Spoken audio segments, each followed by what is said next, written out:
Baby, listen.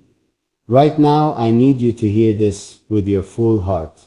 I'm about to say things that matter more than any promise I've ever made. Nothing at all will stop me from becoming your husband. You might think that's just words, but I mean it like a plan, with muscle. I've built steps, not dreams. I've taken small, steady moves that add up, and I'll keep moving until the ring is on your finger and our life is ours. You should know how this began. Not with a speech or an idea, but with a choice. The day I decided, I put down a map. Not a map to a place, but a map of what must be done. Feelings to protect, fences to build, promises to keep. I started there, one honest line at a time. The first thing I changed was me. I stopped waiting for perfect moments. I started making them. I showed up on small days. I learned to listen when you speak in single words. I learned to clear space for the tiny things you forget to ask for. That's how real plans begin, in small steady acts. Then I put priorities in order. Not money first, not status, not rush. You first, your safety, your comfort, your laugh. I told myself, if I cannot keep you safe in the moments no one sees, I don't deserve to ask for your future. So each day I made one choice that proved I was building toward forever. I started saving, not a pile that dazzles, just enough to cover the quiet needs. A repair, a warm coat, a surprise that does not shout but makes life softer. Money is only one tool, but it is a tool worth mastering if it means I can stand by you without shame. I worked on my silence too, not to hide, but to learn when to speak. I put away sharp lines and learned soft words that help rather than hurt. When things got hard, I practiced how to stay close without crowding. That skill costs time. Time I paid gladly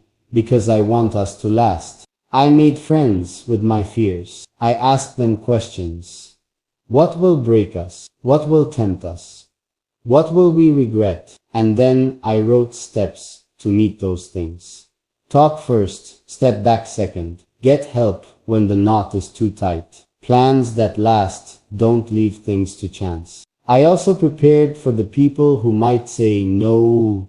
Family, old partners, small minds with sharp tongues. They are real. I did not pretend they wouldn't worry or object. So I learned to speak with calm, to show up with proof that my love is steady and my life is ready. I practiced answers that brought down heat and turned it into talk. I did this in little scenes. A Sunday with your family where I listened more than I spoke. A phone call where I made one promise and kept it. A small gift that meant more because I had thought about it. Those moments build trust the way bricks build a house.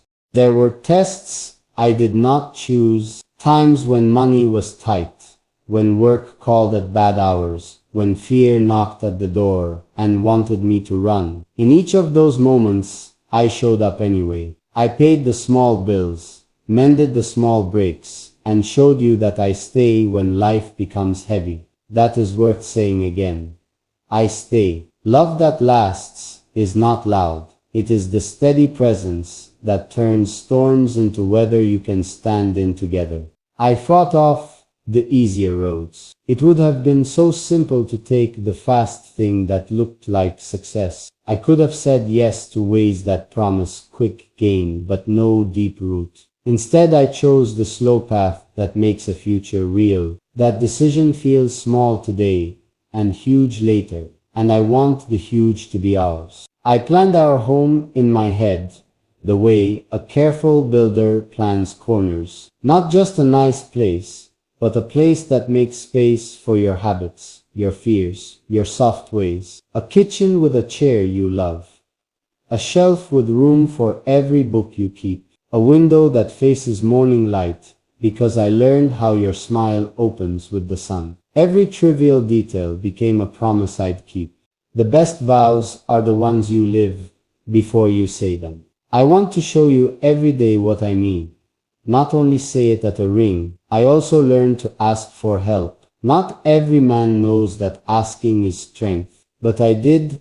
I let mentors guide my money choices. I talked with people who have been married long and asked them the things no one writes in a book. That wise help kept me from making the same mistakes twice. Then there is the fear I hold. So you don't have to. I know that life can pull at a person. I know promises can be loud and light. So I wrote safety nets, an emergency fund, a plan if work changes, a list of people who will help us if we need rescue from more than money. Love is brave when it sees danger and then plans around it. Nothing can stop me is not a boast. It is a plan written on the small paper of daily choices. Each day I do one more thing toward that ring, but there are harder things than plans and savings. There is courage to ask for your hand when the timing is right. Courage to accept a no and keep loving anyway. Courage to make a home even if the road is messy. I learned to carry each kind of courage in my pocket, ready for the day I asked. I rehearsed the moment I would ask you. Not to perform, but to be honest. I wrote a short line that would say everything. How I keep you safe. How I choose you every day. How I will hold up our life. Then I practiced being quiet, to listen to your answer before I felt the need to fill the space. That practice taught me patience. The question will be small in words and huge in heart. I want my first line to be true when I say it, and truer every morning after. There were nights I doubted. I sat awake and thought of storms we might meet, but doubt taught me to come back with plans.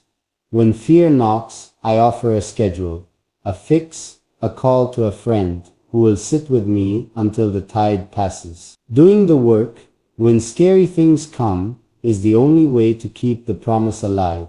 You deserve a partner who shows up not only with grand words, but with small, steady acts. I learned to be that person. I learned to apologize quick and fix slower, to take the blame when I am right to, and to ask for time when I need to be better. Those are the real rules I live by. I don't say this to boast. I say this so you know my hands are ready. I say this so when the day comes, you will not doubt the work behind the ring. I also built a circle that helps us stand, friends who keep us honest. People who love you and respect me because I learned to show them who I am. I did not try to build this life alone. I reached out, I listened, and I let other good people shape me. Then I made a promise plan. Small legal things, clear accounts, shared goals, written in simple language. It felt grown up and brave and right. If we choose this life, we start not with fog, but with a few clear rules that protect what matters. Lovers who plan together make a future that resists storms. Now here's the part that matters most. I will ask you soon. Not when everything is perfect, that will never happen. But when I know we can stand in the mess and still hold our promises. I'll ask because my life is ready, and because my love is not a hobby. It is the thing I choose no matter what. But I need you in this plan. I need to hear your small fears and your quiet wishes. I want the rules between us to be ours, not mine alone. So if you worry, tell me. If you need time, say so. My vow is to be patient and to keep building until we both can stand under the same roof and say, this is ours. The road to husband is not a one-man march. It is a shared walk where both feet matter. And if something tries to stop us, doubt, money, voices from the past, I will not let them write our story. I will show up, I will fix, I will speak when silence harms, and I will listen when words heal. Nothing can stop me because this is not about me proving a point. It is about me proving my life for you. Every choice I make moves us closer. Small acts, saved coins, quiet apologies, Honest words, shared lists, and steady hands. They add up into a life where asking you to marry me is the natural next breath. I'm not finished. I have more plans, more small promises, more steps to lay down. I want to tell you all of them, but for now, know this.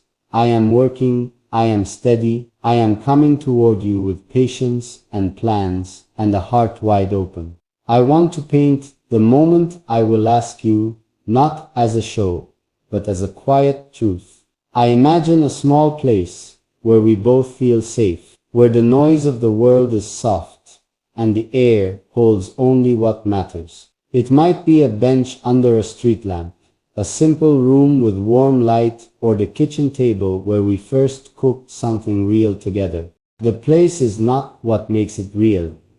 It's that I planned everything. So the moment will be about us, not about a single perfect image. Every detail is a promise, not a performance. I will carry 3 things in my pockets that day. A tiny note with things I want to keep doing for you. A small ring box, nothing showy, chosen because I pictured you holding it and smiling. And a scrap of paper with our first plan for the life we will build. Small steps, small rules, simple joys. Those 3 things keep me honest and ready. The small list matters more than the ring. It shows I thought beyond the yes. I thought about the mornings, the bad days, the quiet meals, the ways we will stay steady. Before I kneel, I will say a few short sentences that come from the places inside me that do not speak often. I will tell you what I commit to every day, to listen with real care, to apologize when I'm wrong, to keep learning how to love you better, to protect your quiet and your loud, to guard your choices as if they were sacred. Those lines are simple because love is not a speech, it's a habit. Habits are deeper than vows. A promise you keep in small acts matters more than a line you say once. People imagine a big surprise. I don't. I picture your face when you don't have to pretend to be brave. I picture your hands when they relax, because you know you are chosen, not for what you do, but for who you are. That is the thing I want most to see. The heart notices truth in small ways. How my thumb finds your palm, how your eyes soften when you hear my voice. Those tiny things are the proof I will read when you say yes. Of course, there will be things that try to slow us down, a sudden bill, a mean word spoken by someone who fears change, a doubt that arrives on a tired morning. I have thought of each one and made a plan. Repairs for the house, a fund for worry, a list of friends who hold us steady. Preparation is not cold. It is love that has learned how to survive. Survival plans are not dramatic. They are the small files in a drawer, the calls made early, the quiet help we accept without shame. I will speak to your family in ways that open doors instead of closing them. I will tell them how I see you in the small lights of life, how I will honor your voice, and how I will build a home that welcomes their laughter, as well as our mistakes. I will not rush them. I will listen. That patience is part of my promise. Winning hearts is slow work. It takes more listening than speaking. There is also a part of me that knows fears come from inside. You might worry you are not ready. You might worry I will change. I will not try to erase those worries. I will sit with them until they grow small. I will show up when you need time, and I will be steady when you need proof. Patience is a shape of love that looks boring until you need it. On the day I ask, friends will not crowd us. I want the moment private. Because a sacred yes deserves space to breathe. But there will be people ready after, quiet faces who celebrate without noise. That balance between private and shared is part of the map I drew for us. I have practiced listening to your answer before I speak. If you say yes, I will hear the parts of your voice that are quiet and learn what peace sounds like for you. If you say no, I will hold my hand to my chest and say thank you for telling me true. I have learned that respect is not a tool to win.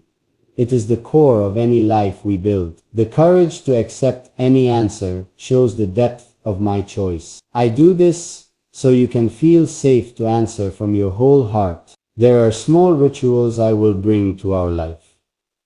Saturday mornings with a new bread, a shelf for things we collect, a jar for worries, where we write the small bad things and then burn the list when they feel smaller. These little rites keep us human and kind. I practice them now, so they feel natural when you join me. Rituals are anchors. They hold love steady when storms come. I picture the first fight we will survive together, not as a failure, but as proof that our work matters. I imagine a night when the heat is high, when words are sharp, and when we both feel tired. We will stop, breathe, and remember one rule: speak for yourself, not at the other. We will come back with small steps that repair what broke. That is the real vow I plan to keep. A fight becomes a lesson when both people want to learn.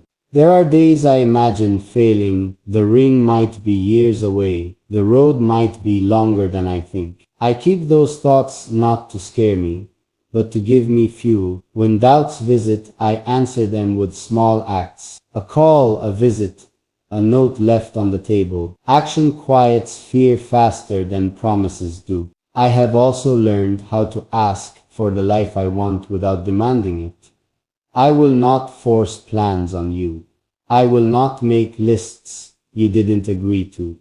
I will show the path gently, hold your hand along it, and step back if you say slow. That way, our future becomes a shared map, not a one-sided route. Partnership grows when both hands steer the wheel. Then there is the day I will pull out the ring box. I will fold my hands once, breathe in, and speak the line I practiced when no one watched. The words will be short, honest, and plain, because love's truth is best said without theater. I will ask you simply, will you build a life with me? That question is larger than the ring. It is the call to every small act that comes after. And when you answer whatever your answer is, it will change both of our lives. I am ready for that change. I am not asking because I must have your name next to mine. I am asking because I have chosen a life I want you in, step by step, day after day. Nothing can stop me because my want is not a demand. It is a long plan I carry like a map. But I also carry a fear. I will not hide from you. What if the moment goes wrong? What if you need space, and I cannot bear to wait? That fear is a test. I have already set rules for when you need time. I give it. When you need proof, I give it. When you need to step back, I do not take that step as rejection. I take it as trust in the slow. I practice the ask in my head in 100 different ways. I plan every small detail, but I cannot plan the look in your eyes when you hear me. So I will stop here for a second and tell you this. I am almost ready to come to you with the ring. But one thing happened last night that shook my plan. Something came up from your past. Small, quiet, not mine to speak of. And now someone else knows we are getting close. Last night changed the shape of everything. It was a small thing that should have stayed small. A message slipped through to someone I barely know. A line about your past that should have been private. A night you once wanted to forget. That message found a hand that kept it and then used it like an edge. At first I felt shock. Then I felt anger. Then something colder, worry. Not about the message itself, but about what others might do with it. A single small thing can grow into a story people believe, and stories can ruin the timing of everything I've built. The past, this time, is not about shame, it's about misunderstanding. A moment taken out of context becomes the thing that stops us from stepping forward. And now someone holds that moment like evidence. I thought about hiding the ring, about waiting for the heat to die down, about choosing a time when the world felt softer, but hiding is not my way. If I build a life with you, I want it started from truth, not from panic. So I did something I had not planned. First, I found the person who had the message, not to fight them, not to threaten. I wanted to ask why they kept it and who else had seen it. Their eyes were quick,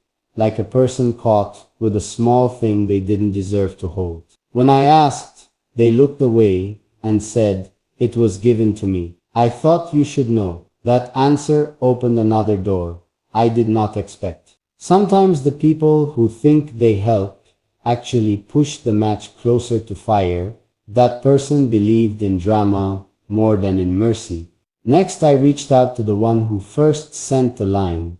They thought it was nothing, gossip that would be forgotten in a day. They did not see how fast gossip becomes a headline in small towns and big lives. When I explained how this could hurt us, their face went pale. They said they would tell everyone it was a mistake, but words that call attention do not always take it back.